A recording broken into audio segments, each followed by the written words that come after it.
A very good evening to you all. Thank you for joining us for the UBC News Tonight. My name is Wadulo Arnold. Dorothy Namuyomba will be joining us later on sign language. And without further ado, let's take a look at tonight's top stories and then get straight into the bulletin.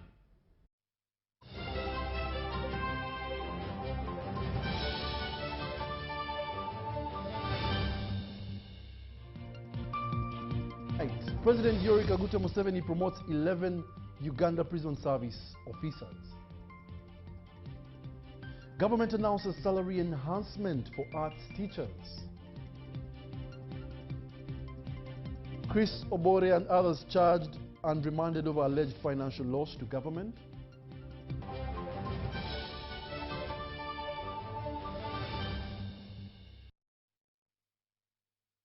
Once again, welcome to the UBC News Tonight. We now give you the news in detail. President Yoweri Kaguta Museveni has promoted 11 senior officers of the Uganda Prison Service to higher ranks under Article 172(1) of the Constitution of the Republic of Uganda. 5 officers have been elevated to the rank of Senior Commissioner of Prisons, while 6 have also been promoted to the rank of Commissioner of Prisons. According to the Uganda Prison Service spokesperson, Senior Commissioner of Prisons, Frank Baine, the promotions take immediate effect. We have a detailed report.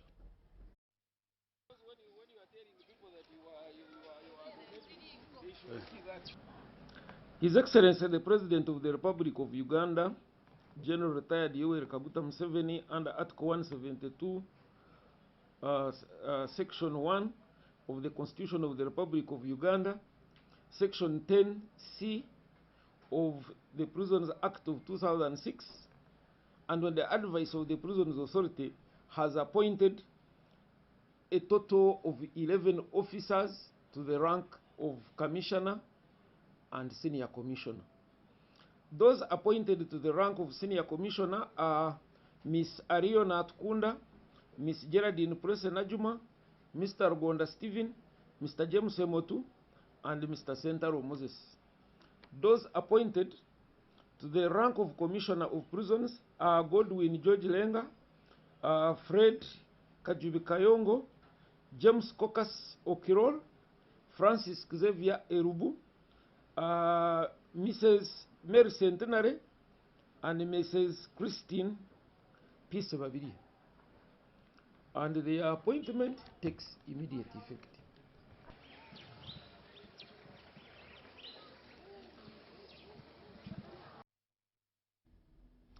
And in more news, President Yoweri Kaguta Museveni has reaffirmed government's commitment to Uganda's preparations for the 2027 Africa Cup of Nations, pledging full funding, accelerated infrastructure development, and stronger regional cooperation to ensure the tournament is successfully hosted. While meeting the AFCON Local Organizing Committee at State House Entebbe, the President also endorsed a proposal for House Entebbe for a single East African AFCON visa, allowing all fans, teams, officials, and tourists to move freely between Uganda, Kenya, and Tanzania during the tournament. Museveni directed the discussions, beginning with Kenya and Tanzania, to operationalize the common visa. The meeting also reviewed progress on key infrastructure projects ahead of CAF's next inspection on August 31st. Prime Minister Robin Anabanja said that government agencies are working against strict CAF deadlines and major projects expected to be completed by December 31st this year. Finance Minister Henry Musasizi assured the President that funding for approved AFCON projects has already been provided for in the current financial year, while the Works Minister Fred Biamukama pledged that road construction would be completed on schedule.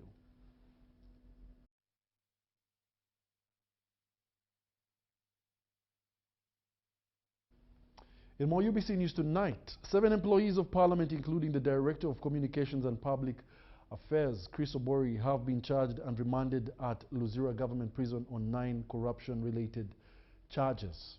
The charge sheet lists 9 offences, including embezzlement, money laundering, and causing financial loss of more than 27 billion shillings to the government of Uganda.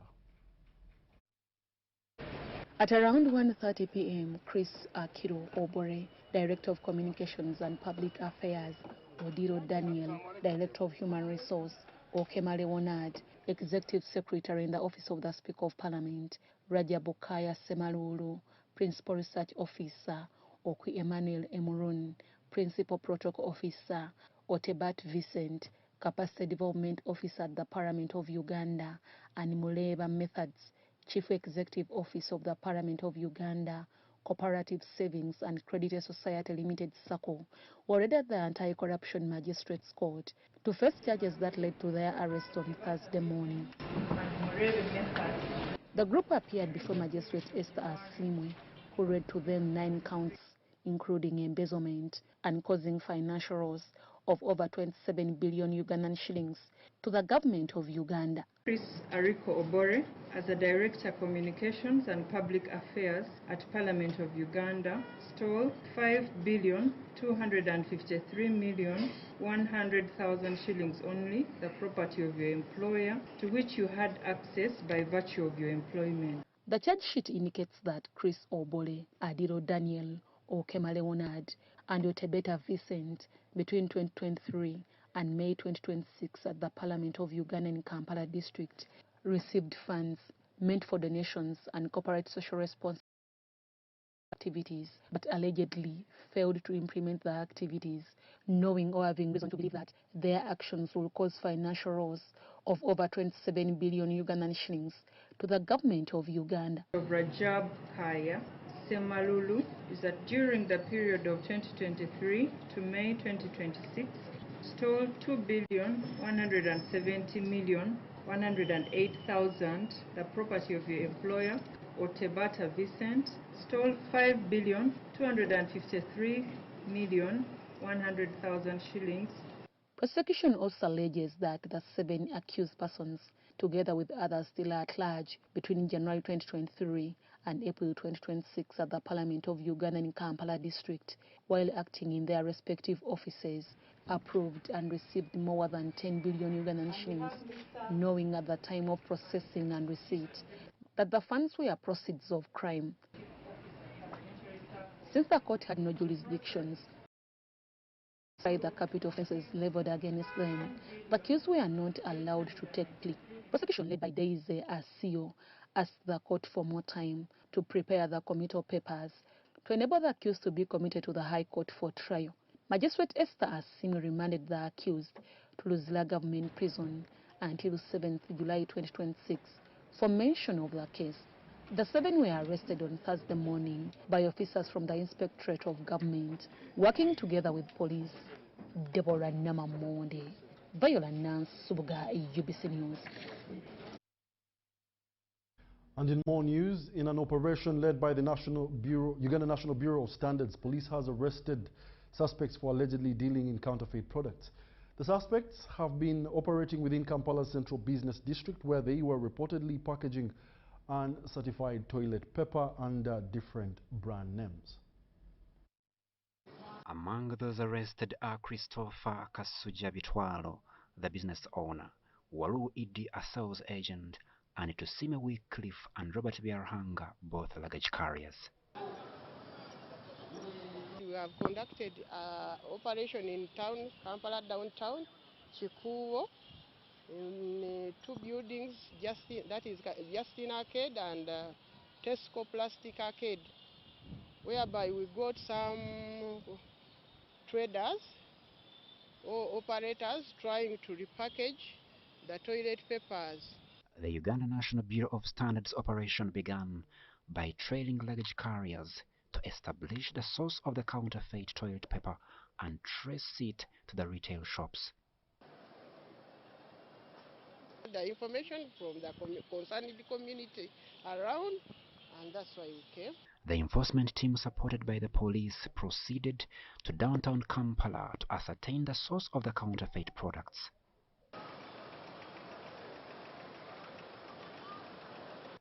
Two shops were identified, one located in Justin Plaza and the other in Jesco Plastic Arcade, both in Chikuwo.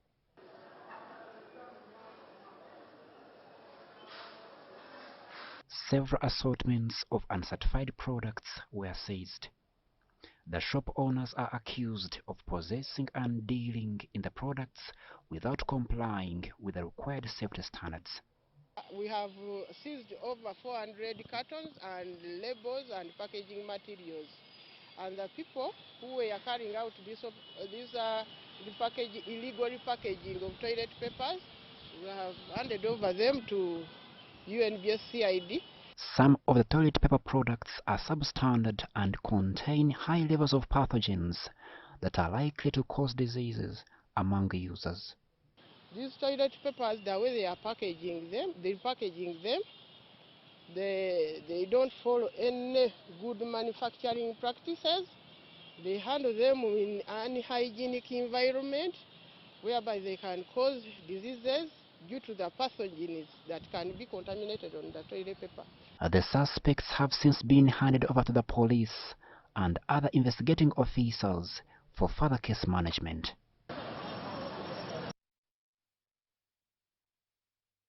The increasing coffee prices on the world market is fueling cases of child labor as farmers take advantage of children to offer cheap labor on coffee plantations and nurseries.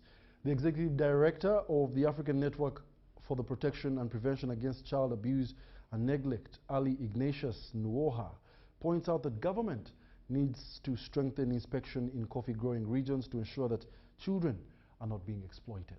Let's have a look. In Uganda, coffee employs about 1.8 million households, and it is one of the major cash crops exported. In the last 3 years, coffee prices on the world market have increased, acting as a motivation for farmers to grow more coffee. However, this positive trend in the coffee sector has been discovered as one of the factors fueling child labor in coffee growing regions, as farmers employ children to offer cheap labor. This was highlighted in the research conducted by African Network for the Protection and Prevention Against Child Abuse and Neglect, AMPCAN. The coffee in 3 years that we had, the gardens now have multiplied by about 5 times. This has put pressure on supplying seedlings to the farms that are being opened in the country. Now, this is where now we have a big problem with the child labor in nursery beds making, which involves the putting soil into the pots. It is called the potting.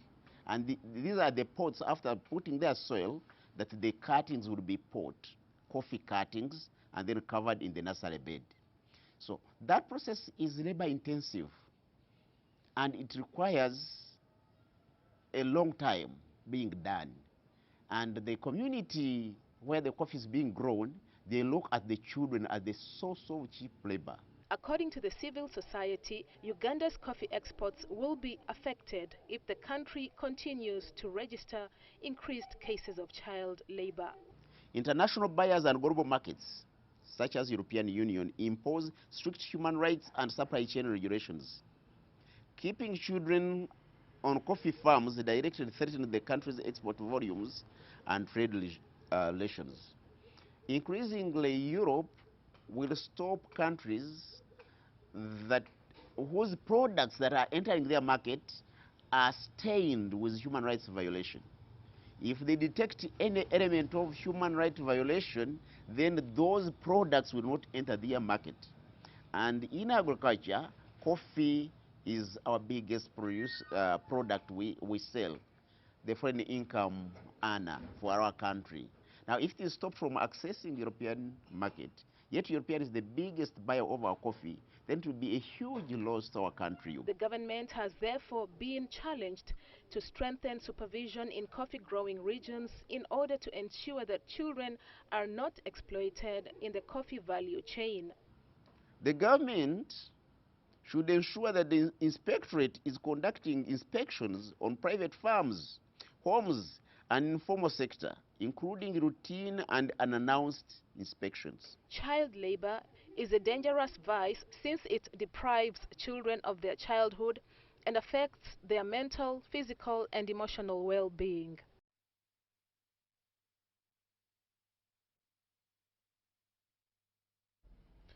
Makerere University has officially launched its strategic plan 2026-2030, setting out an ambitious 5-year roadmap to strengthen academic excellence, research, innovation, and its contribution to Uganda's socio-economic transformation. Unveiled at the university's main campus, the strategy prioritizes improving teaching and learning, expanding research, modernizing infrastructure, promoting inclusivity, and deepening partnerships with government, industry, and development partners. Minister of Finance, Planning and Economic Development, Honorable Henry Musasizi said the plan aligns with Uganda's Vision 2040 and national development priorities by equipping graduates with the skills and innovations needed to drive economic growth. Makerere should support this agenda through industrial research, product development, technology transfer, innovation ecosystems, and industry-academia partnerships. The patents, and this is very crucial, and this is where I'm going to request that the government actually supports us with our innovation center with a dedicated fund. At the moment, we are having only 15 patents registered. We want to move to at least 45 by 2030. But this figure could go much higher if we got the support that we are looking for.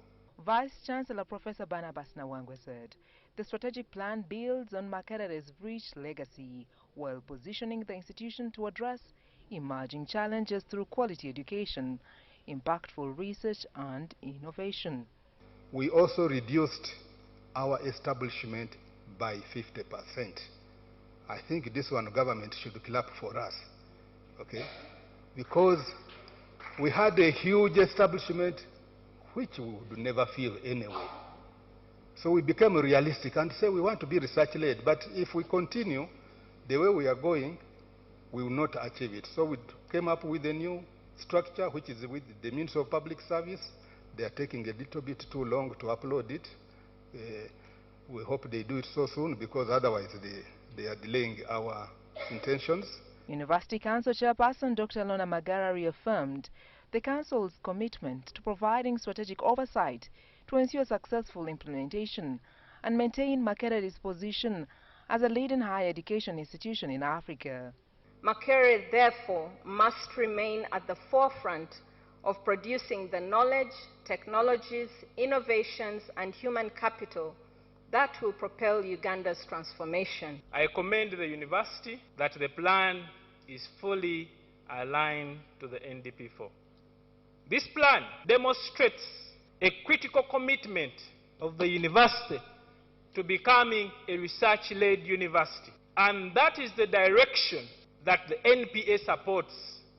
To the future competitiveness of Uganda will depend on how effective our universities generate knowledge and work with the private sector to apply such knowledge to solve societal challenges. Sandra Kahonde, Robert Katamba, News Tonight.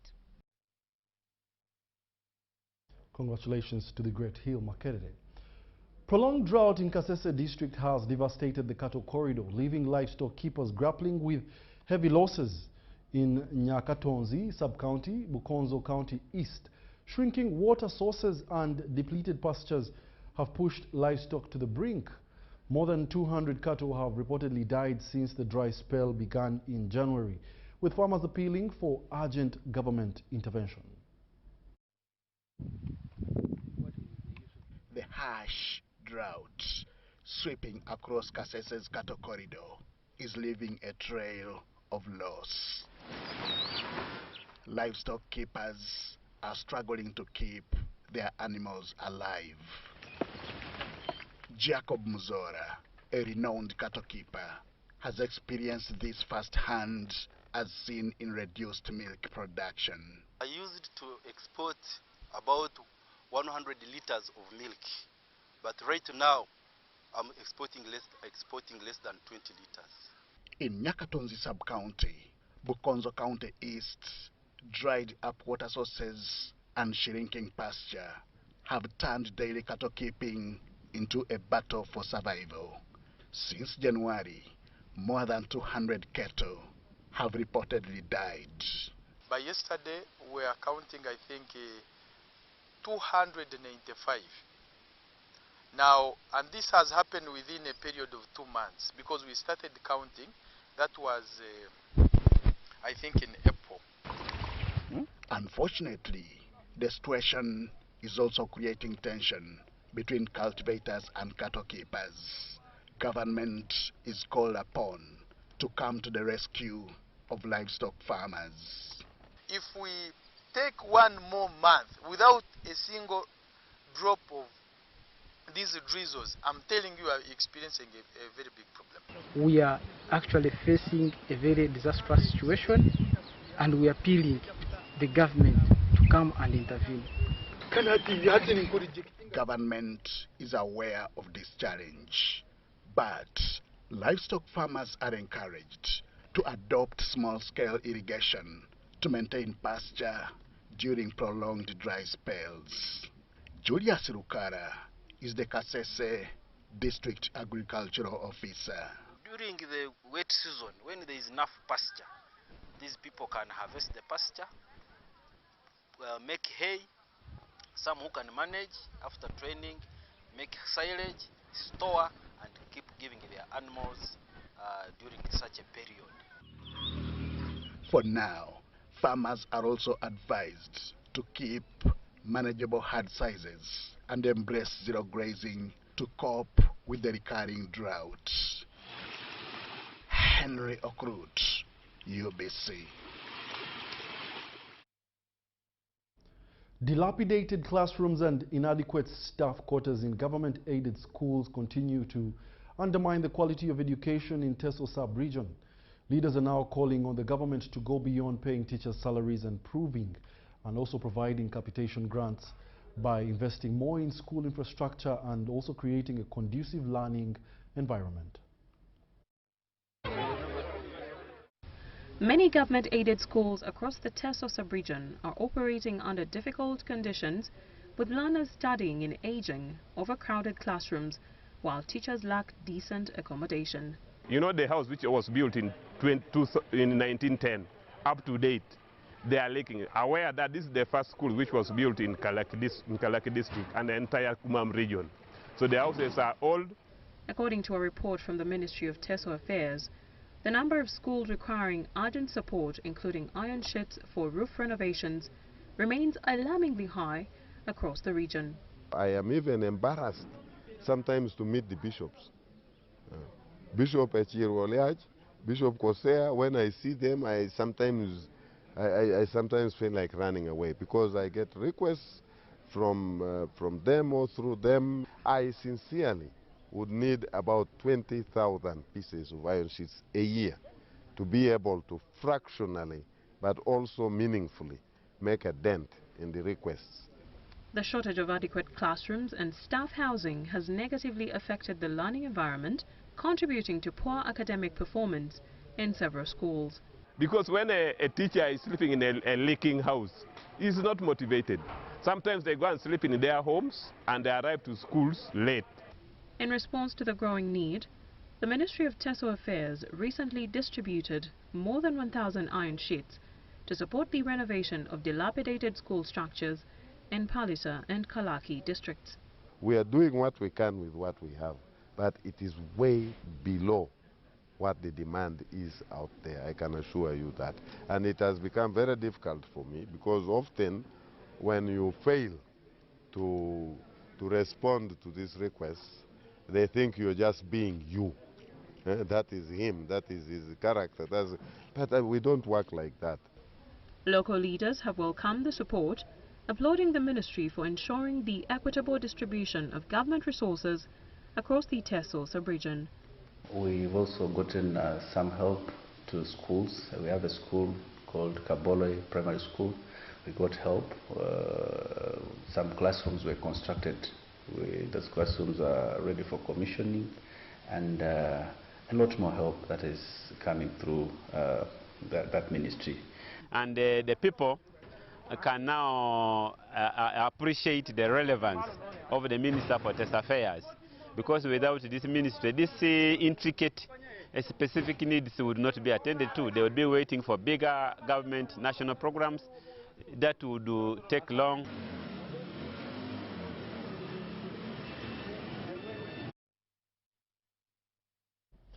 And in more UBC news tonight, President Yoweri Kaguta Museveni has called on the British and European investors to increase investment in Africa, describing the continent as a destination with immense potential for economic growth, industrialization and shared prosperity. During the meeting at State House Entebbe with the United Kingdom's Minister of State for International Development and Africa, Baroness Chapman, the President said stronger investment partners would promote value addition, create investment partnerships and jobs to expand mutually beneficial trade between Africa and Europe. He also welcomed the minister to Uganda and reaffirmed the strong bilateral relations between Uganda and the United Kingdom, and also pledged continued cooperation to deepen economic and development partnerships.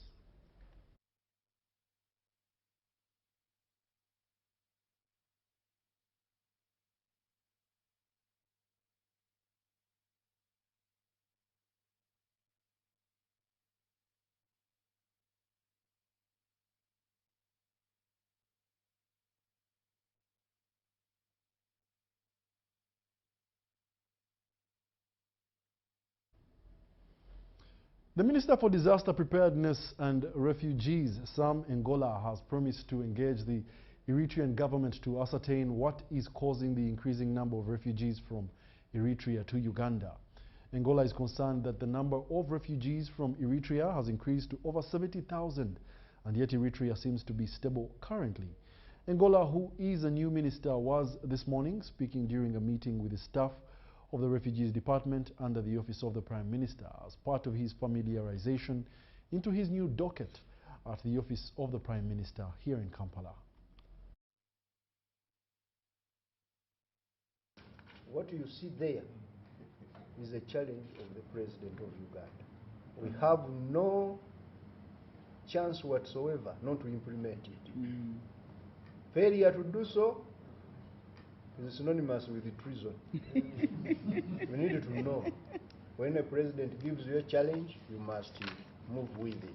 We align it to NDP4 because our anchor document in Uganda for developing the economy of Uganda is NDP.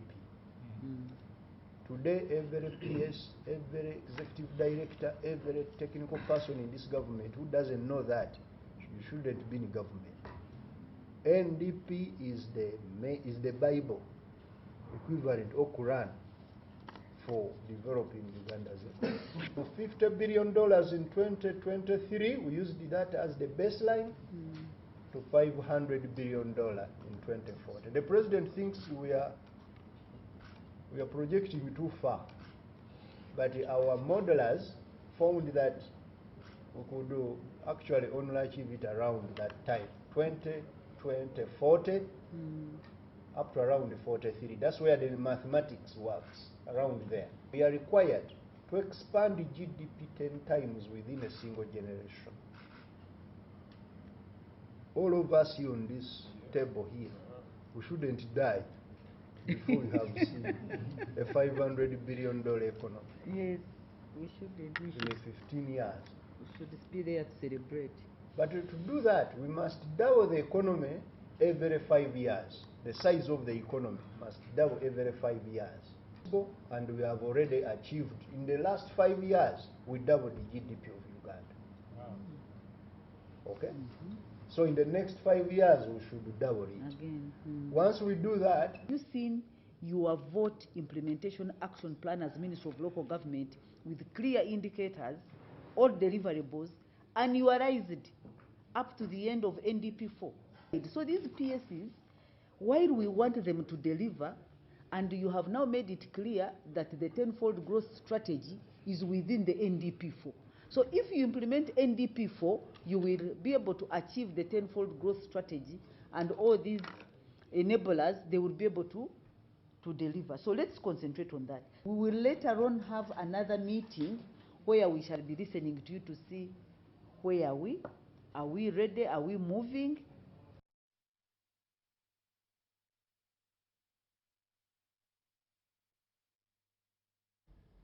Let's take a short commercial break, but we shall bring you the correct story for the previously read intro in the next segment.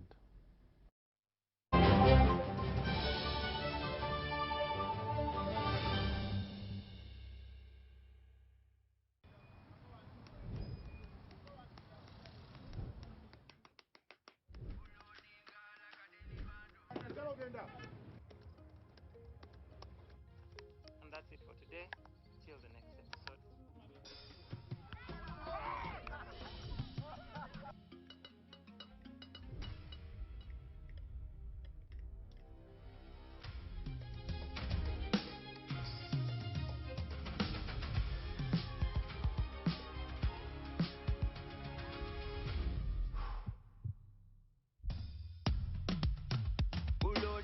Like a daily bando, like a daily bando, like a daily bando.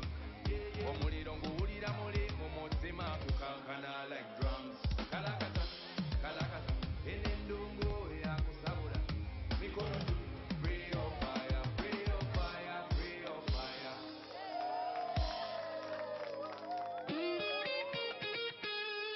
Makerere Institute for Social Development, a certified institution for higher learning, invites applicants for certificates and diploma courses like accounting and finance, procurement, journalism, tailoring and fashion design, with many other skills-tailored courses.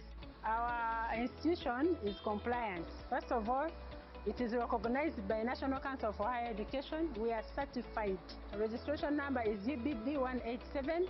Tested and tried since 1995, Makerere Institute for Social Development is your solution when it comes to quality education. You may apply for January, May, August intakes. Find us along Sir Apollo Kagwa Road, opposite Makerere University Sports Ground. Our tuition is affordable with a state-of-art facilities. Early birds stand a chance to grab themselves bursaries. MISD or Makerere Institute for Social Development, facilitating your career.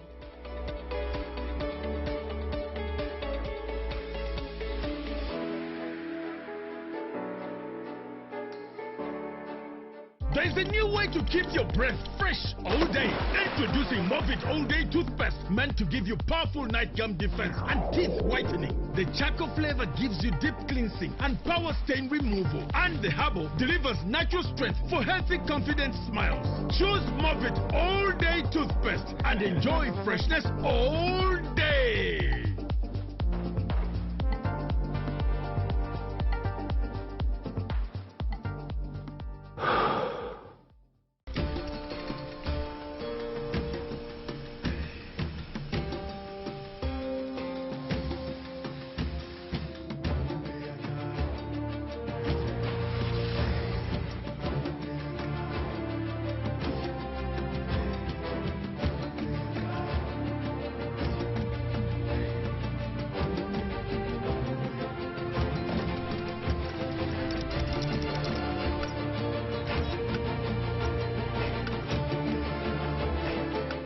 Introducing the all-new Roofing's TMX 500C rebars with cut and bend services. Roofing's, strength of a nation.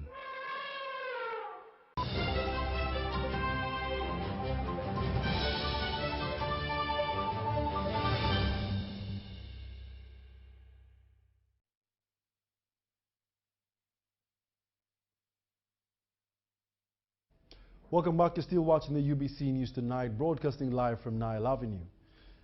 The government has announced salary increment for arts teachers as highlighted in the 2026-27 budget. The announcement follows years of demands by arts teachers over salary disparities after government enhanced the salaries of science teachers.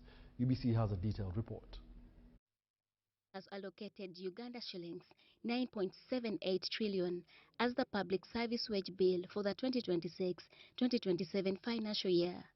The revised wage bill will also support recruitment into critical positions to improve public service delivery, but also cater for service increment for selected categories in the public service sectors. Speaking while presenting the curricular standard instructions and establishment notice, Minister for Public Service, General Katumba Wamala, pointed out that the increment is part of government's ongoing public service reforms. Is the salary enhancement for teachers. Out the highlights on the upward movement in terms of salaries for teachers.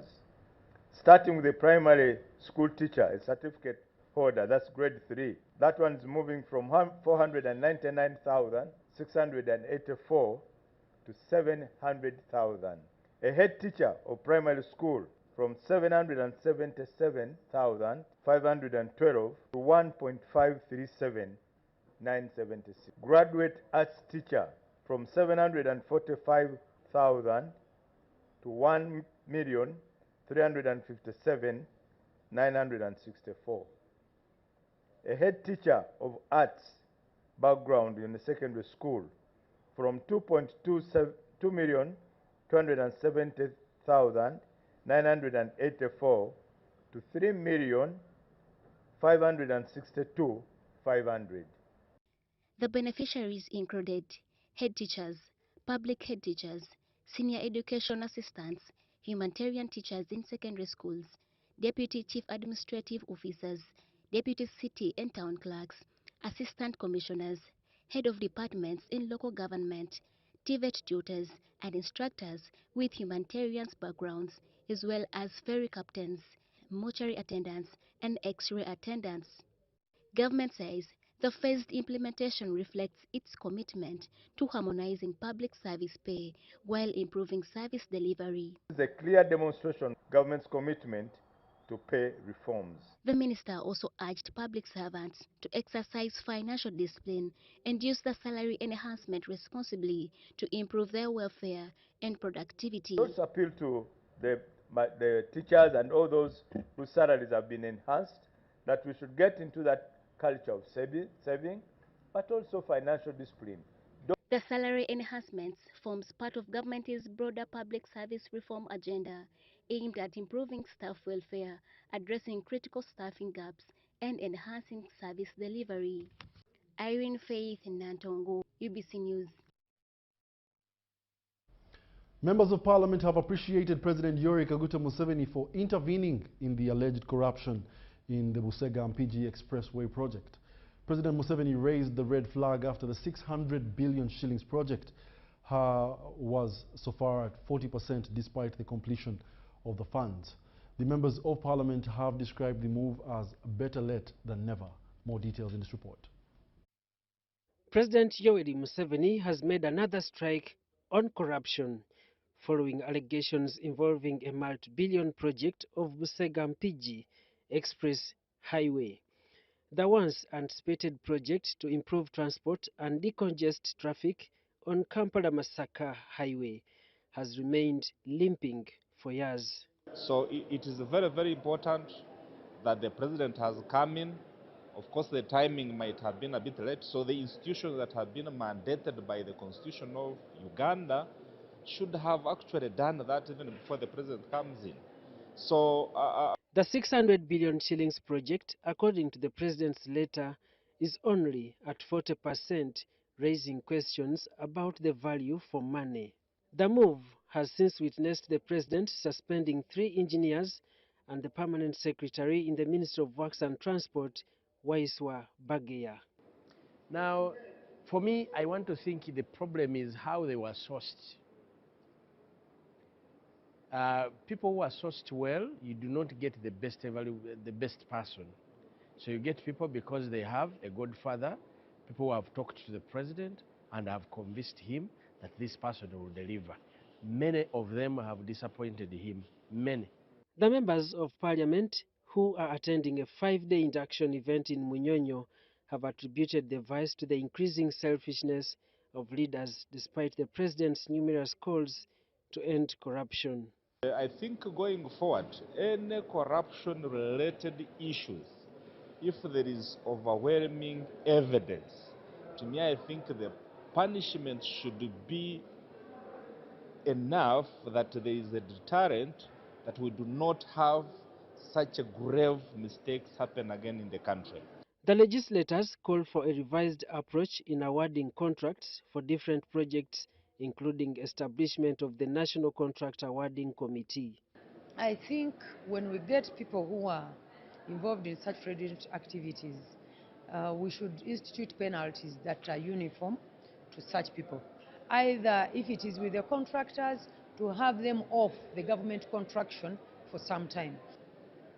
If they could tackle that, and it is not only in the center, even back in the local governments, these contract, is it contract team or whatever, there's a lot of corruption, and that is where our technocrats base themselves, because someone is an engineer, you are not an engineer. Much as we do even the oversight, at times it's difficult to tell. Several road projects budgeted in the previous NRM manifesto have since faced similar challenges. The president's move is to set the pace. Yes, Parliament in one way we are also to be blamed, because we are supposed to perform our oversight role. But as I told you, that at times some things, when they have already been done, it's at times difficult, because this paperwork at times comes to Parliament when it is late. I want to tell you, like, the Auditor General does the work, and they bring it when they have already eaten and given the money. The second Deputy Prime Minister, Crispus Chionga, interested the MPs to always be honest to the national interests, which accommodate the national priorities, including infrastructure services. Dr. Chionga used the induction event to remind the MPs of the historical injustices which destabilized Uganda. He says such acts of corruption and unpatriotic behavior affects the efforts to achieve wealth creation, economic strength, and building a strong economy. I am glad that this interaction, this retreat, has given us the opportunity to examine the relationship between the constituency, the country, and the continent of Africa. Our local areas can only move forward if the whole country, and indeed the continent of Africa, achieves social economic transformation. The Minister of State for Housing, Persis Namuganza, is hopeful that the ongoing induction will aid the MPs to improve on the oversight role and ensure value for money. They are talking about members of parliament being lazy or staying at the center, and they don't do their oversight role. And so you become useless as a member of parliament, because at the end of the day, we are not working for our specific constituencies, but we are working for Uganda entirely. So if we really stay at the center and we don't move down to the grassroots, then we are wasting time. After 5 years, we wouldn't have made any difference. The induction of the members of the 12th Parliament ends on 4th July 2026. Daniel Mugoya, UBC News. The head of the State House Investors Protection Unit, Colonel Edith Nakalema, has reflected on the life and values of her late father, Reverend Eliasa Serwada, in a book titled My Father and I, The Power of the Intentional Fatherhood. The book, which seeks to inspire responsible parenting and intentional fatherhood, will be officially launched on Tuesday, July 7th, 2026. Colonel Nakalema says that the publication draws from her personal experiences with her father and is intended to equip Ugandans with valuable lessons on responsible parenting and family values.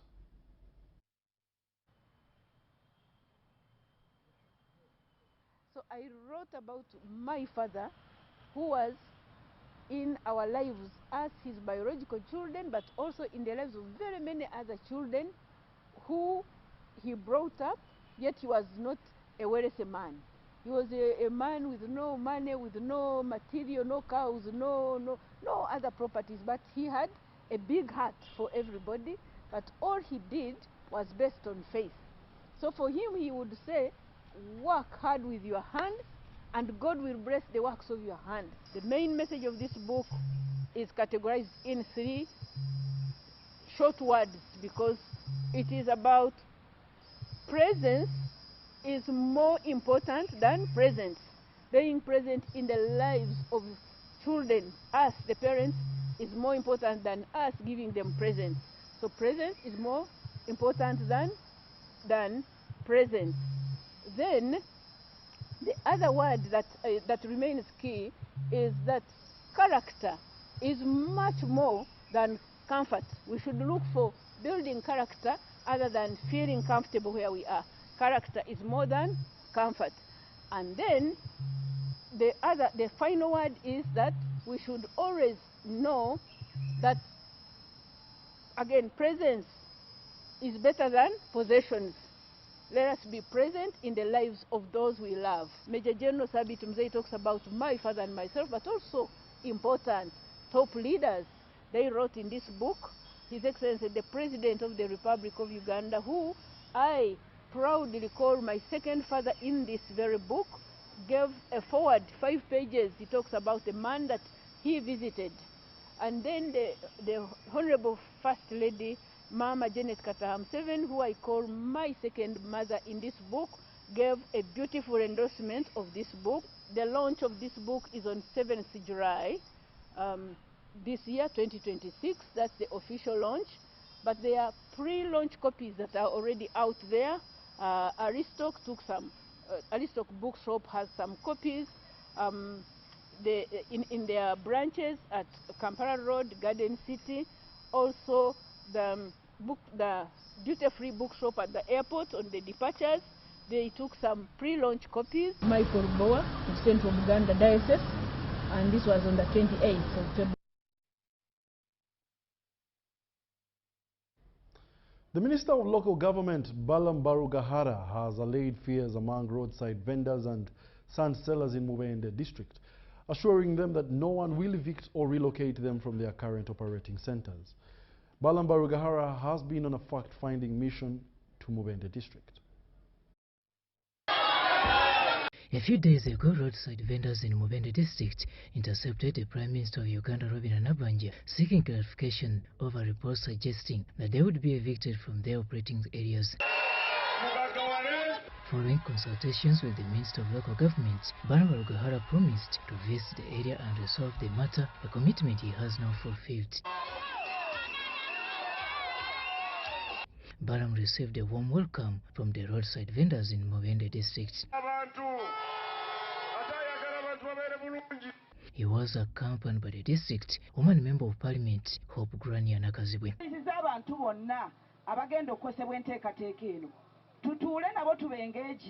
Council neeyisa tibasi ne taxi zigende mu paaka wabavuganga agenda Port Potro. Ekitiibwa minisita okuva ku highway wali okujja wano waliwo kilomita namba. Ndowooza mulaba ne prime minister yagamba nedda kino kyetaagaani honorable minister owati owa local government kale tuweebaza President Museveni tuwa obukulembeze obuli active. At a meeting convened at the venue, Mr. Balam interacted with the vendors, who further explained why they oppose any plans to relocate them. We have further agreed that Simon's Garden, where they were roasting, the roasting on the road should stop with immediate effect. They should roast now at the back, behind Simon's place. Simon can collect the rent from the stalls.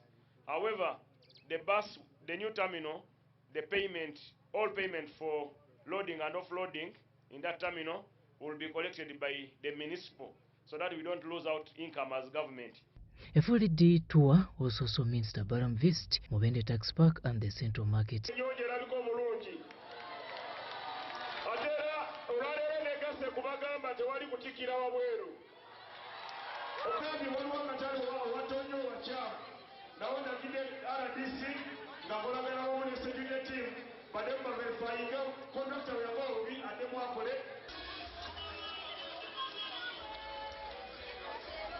During the engagement at the two venues, traders and vendors, accompanied by local leaders, raised the key challenges affecting their businesses. We have agreed, we have gazetted 4 points where people can offload, and we are not allowing anyone to load outside the park because the World Bank put conditions in place.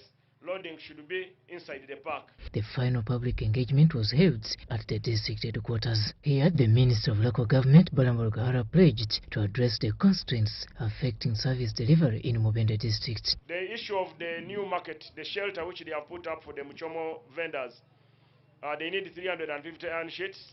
I've requested the 3 members of parliament to draft something down for me today or tomorrow. I will submit it to the president.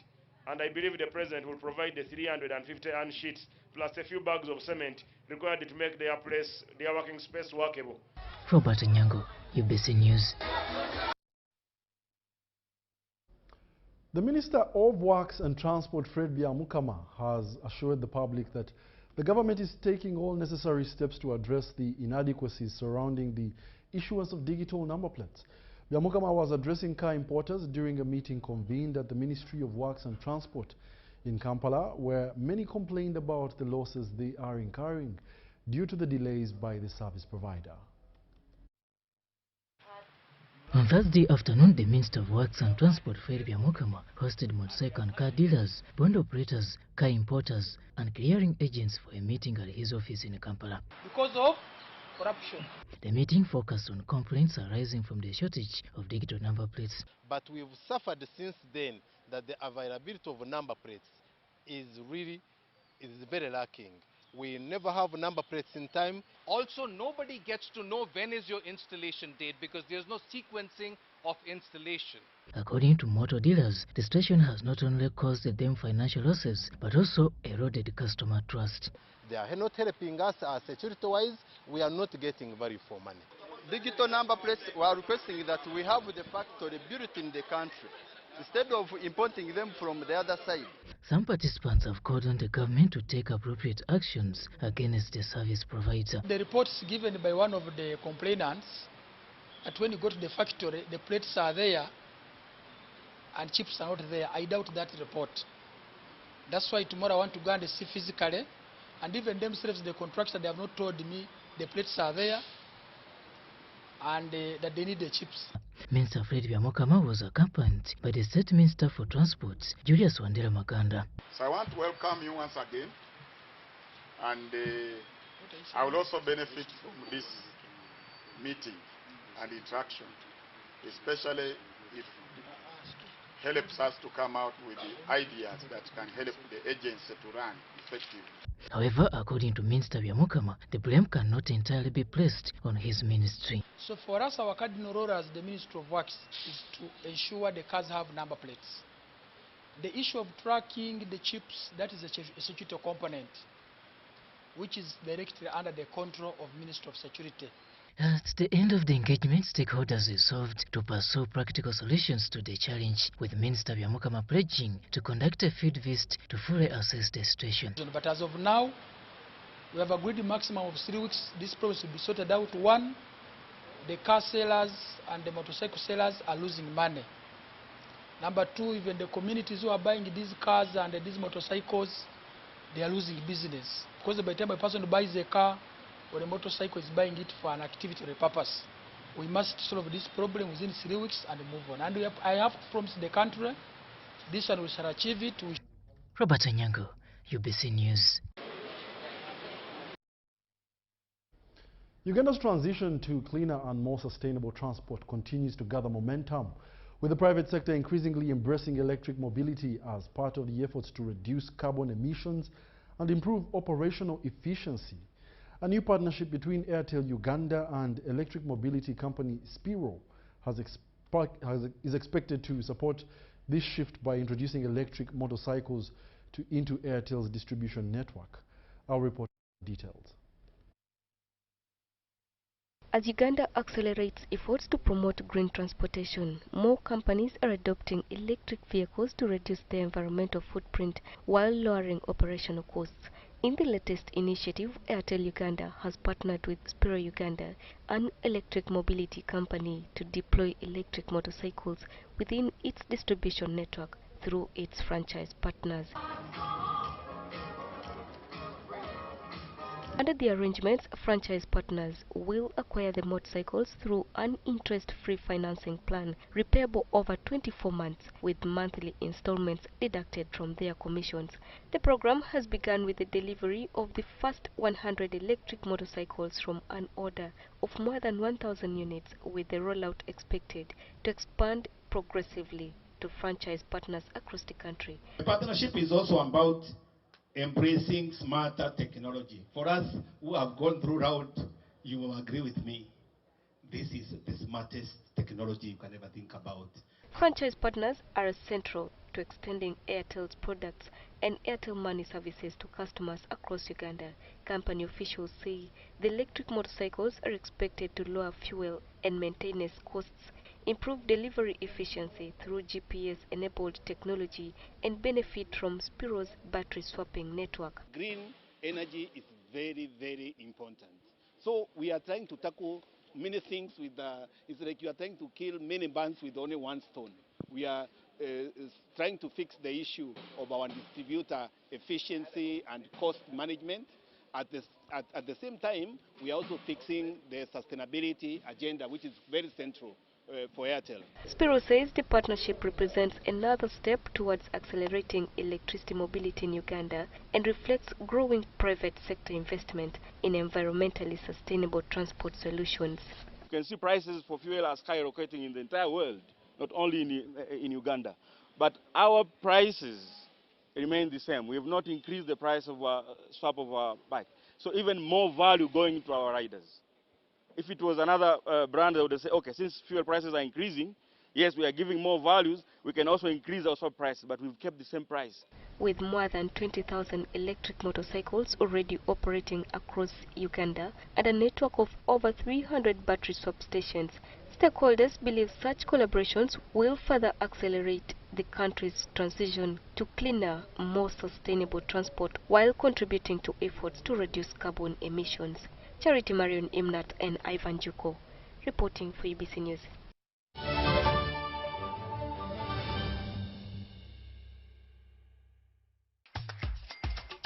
I'm called Awidi Isabella. I'm studying from Villa Maria School of Nursing.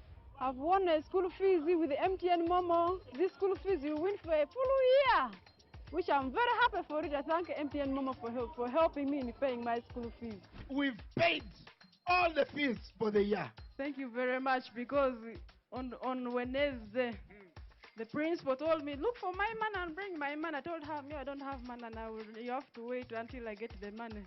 But when I left our office, at 3, they called me that you have won the money from Momo. I said, how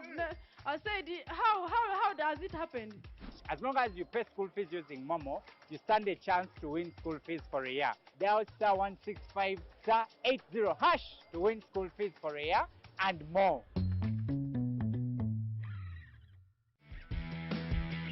Going out without a fear, stepping out on every rock. I'm making my world just like I always wanted. Living further and beyond, growing up every day is the goal that I made up for me. That's why I believe in you. In goal, and that's why I'm always looking for you. In goal, that's why I believe in you. In goal, and that's why I'm always looking for you. In goal.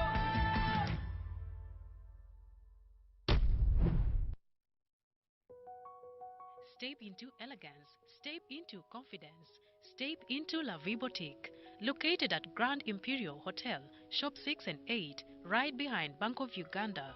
La Vie Boutique brings you high-class corporate and casual wear for men, from sharp designer suits and crisp shirts to stylish casual t-shirts, tracksuits, shoes and accessories. We've got everything to make you stand out. Call us on 0772 419 181 or 0705 555 558.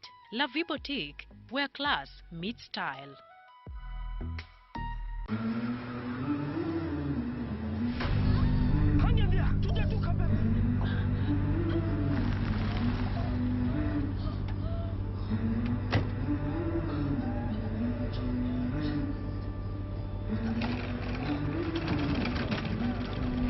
Every life begins in a moment like this. Certain, planned, full of promise. For us, it's a bold ambition to make lives better. Because somewhere, someone is stepping into a world of work for the first time with the confidence that their retirement is taken care of. We make dreams possible. From owning homes to scaling businesses. And when health takes an unexpected turn, help is there when it's needed most.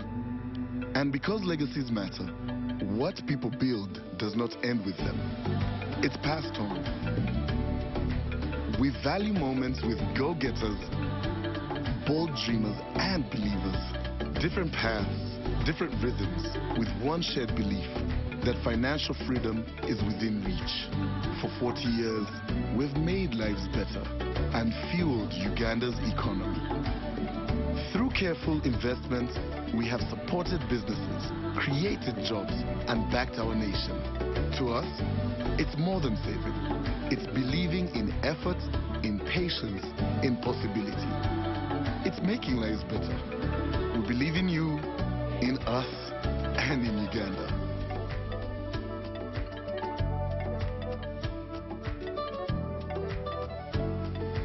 NSSF, 40 years of making lives better.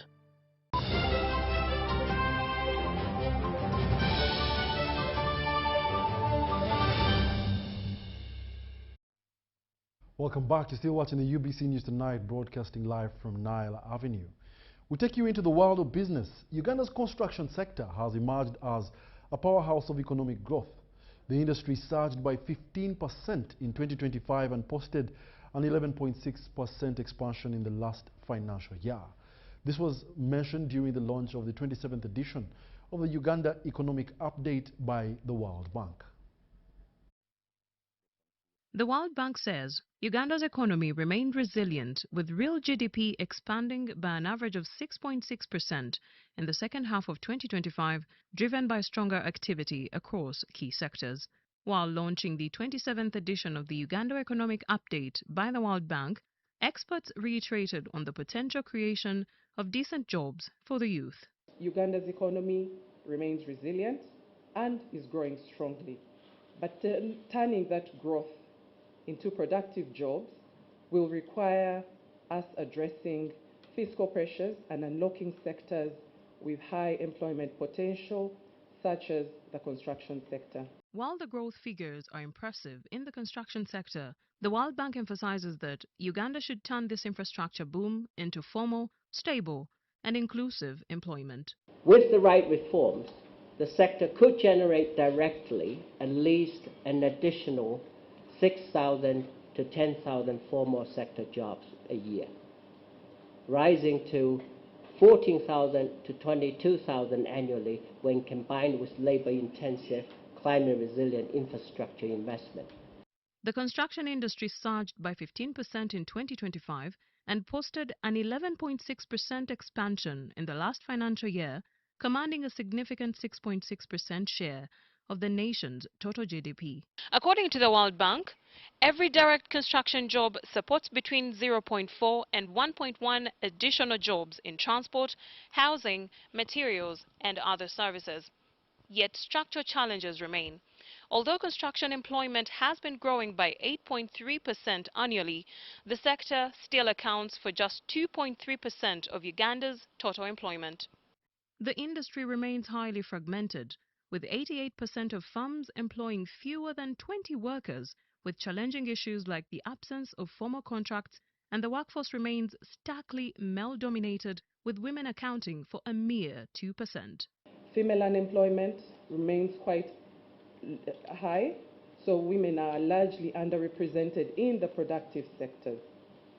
And beyond job quantity, the quality, formality, and inclusivity of the jobs remains a challenge. The Ministry of Finance projects massive economic acceleration to 10.2% growth this fiscal year, driven by incoming oil revenues, digitalization, and tax reforms. The benefits are going to come from the investments that we'll be putting in place. As we said, it's going to be a development project. We are not going to use this money to pay salaries, to consume, to do all these other things, but it's development. Uganda's economic indicators are flashing green. However, as growth accelerates, the real test begins. The national challenge now shifts from merely boosting GDP to ensuring this momentum delivers high-quality jobs, sharper productivity, and genuine financial opportunities for millions of Ugandans. And furthermore, The United Kingdom Development Minister, Baroness Jennifer Chapman, has hailed the strong bilateral and economic partnership between Uganda and the UK. She was speaking during the groundbreaking ceremony of the $50 million Amari electricity substation upgrade project at the Mbarara South substation. The event was officiated by Monica Musenero. The Amari substation upgrade project is being delivered through approximately $50 million in private sector investment, pioneering a sustainable financing model for strategic electricity transmission infrastructure. The approach is expected to ease the government's financing burden while accelerating the delivery of critical national infrastructure. Energy is a driver of development. So upon completion of this station, we will be able to increase the transmission from the 7,170 MVA to 7,870 MVA. That means an additional 700 MVA. So this means that we have improved power evacuation. Through British international investment, Gridworks development partners and other strategic partnerships, the United Kingdom continues to demonstrate confidence in Uganda's development agenda, according to the visiting UK minister. Congratulations to Gridworks and to UETCL for their partnership on this project. Increasing electricity transmission is critical to economic growth, supporting Uganda's tenfold growth ambition. And finally, this project also demonstrates a fundamental change in the UK's approach to international development. We're adapting our approach, and that includes moving from being a donor to being an investor. Scheduled for completion within 2 years, the project will strengthen transmission capacity at 4 key substations: Tororo 220 kV, Nkenda 132 kV, Mbarara North 132 kV, and Mbarara South 220 kV, significantly improving the reliability of electricity supply across the country. The Mari project will strengthen the reliability and availability of power at the substations in Mbarara, Tororo, and Nkenda, supporting Uganda's industrialization ambitions and export-led growth. The project is founded on a simple belief that investment in energy infrastructure can unlock economic opportunities and improve lives. We're investing not only in critical assets, but also in Uganda's long-term development and prosperity. Reliable electricity transmission remains critical to Uganda's industrialization agenda, says Dr. Musenero. So this is an industrial corridor. This is an industrial corridor, and over 70% of our power is consumed by industries. So the transmission line is going to enable us to reach new areas where we can set industries. Government established the Independent Power Transmission Framework to mobilize private sector investment while maintaining public oversight, regulation and ownership of the national electricity transmission grid. Dennis.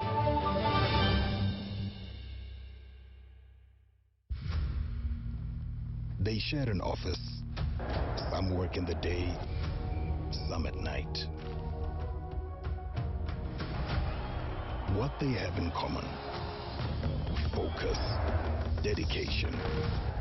That's what makes them champions. They also share something else: the reward of being one. The official beer of the FIFA World Cup 2026. Not for persons under the age of 18. Drink responsibly. Alo. Ese mwami mukasa. Mutyaneyo. Yono broka. Yenze broka wa mayumba. Bangambye ne nyumba za mwenunjiko. Kituufu. Oyagala bisenge bimeka? Nga bisatu. Ebbeeyi bagigambye? Bangambye saa 5. Nedda ssebo eno zaali nnyamuuko. Lwaki? Anti langi gye tusiigisa ya mulembe. Kati ne valu y'ekitundu yalinnya. Musiigisa ki? Global Paints. Mutya. Ku siiringi tukozesa Global Mat. Ate munda ne tukozesa Global Silk Vinyl. Singa kwetaga wabweru. Wabweru tukozesa Global Weather Coat Emulsion. Kusiiga gye musiiga. Ogwo omutindo ogusasulira essente zonna. Guli wumite. Global Paint, a reliable product. Are you an elite runner, fitness enthusiast, or adventure seeker? Get ready for a run in paradise at the Fort Portal City Marathon on July 18th, 2026. Experience the beauty, culture, and energy of Uganda's tourism city for only 60,000 Ugandan shillings. Register now at www.fortcitymarathon.com or dial *272*7#. Mwije tugende Toro for a run in paradise in partnership with the Tourism Ministry, Capital Radio, Rock Telecom, Castle Light, Jeans Club, Kahive, and Toro Kingdom.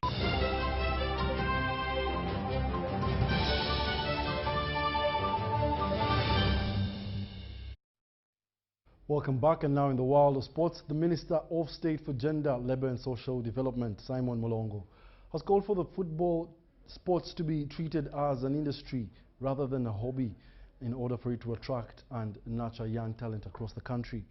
He was speaking at the Red Ants Football Club Award ceremony owned by Jean Seninde United Sports Club, which also marked the team's successful season and continued presence in the league. Minister Simon Mulongo, who was the guest of honor, emphasized the need for greater recognition of football as a viable economic sector capable of creating employment opportunities for the youth. Children are very good at receiving and growing that talent, because when you are young, you even can remember so many things. So as a country, and I'm going to be encouraging my colleagues in the cabinet to make sure that we identify talent at that youngest realm of age, and we give them special treatment. It's more than just being on the field and playing football. It's the message we send out that players should be treated as professionals. They should be given the respect that they deserve, and also, you know, we need to push football at the grassroots. The Red Ants FC founder Jean Seninde, the daughter of former Wakiso woman MP Honorable Rosemary Seninde, said many football talents remain untapped and urged increased grassroots investment to ensure sustainability and growth of the sport. There is so much talent out there that's not seen, that's not recognized, and this is the level where you can get these players. And I hope that the government can do a lot of improvement in infrastructure. I think it's very important for every African country. And the ones who can invest in the infrastructure are the most developed countries in football in Africa. The club, competing in the 5th division under the Makindye District Football Association, used the occasion to celebrate its strong season performance, finishing in the top 5.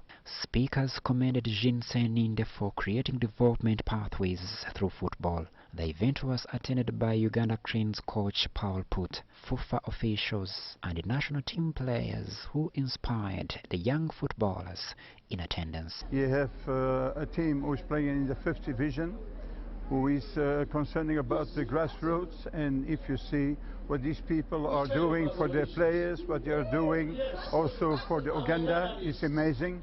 Crispus Arinitwe reporting for UBC. And that brings us to the end of our UBC News tonight. Thank you for being a lovely audience. My name is Wadulo Arnold Mark. Dorothy Namuyomba is on sign language, and we leave you with a World Cup team. Do enjoy the matches.